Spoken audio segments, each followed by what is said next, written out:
आमदार वैभव नाईक यांसह शिवसेना ठाकरे गटाचे मालवण तालुका प्रमुख हरी खोब्रेकर, जिल्हा प्रवक्ते मंदार केनी यांच्यावर गुन्हा दाखल करण्यात आला आहे।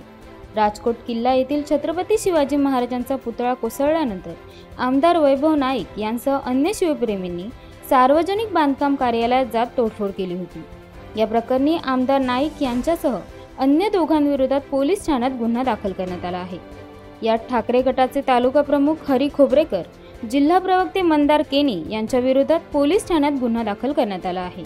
या प्रकरणी पोलीस निरीक्षक प्रवीण कोल्हे यांच्या मार्गदर्शनाखाली पोलीस उपनिरीक्षक श्री यशवंते अधिक तपास करत आहेत।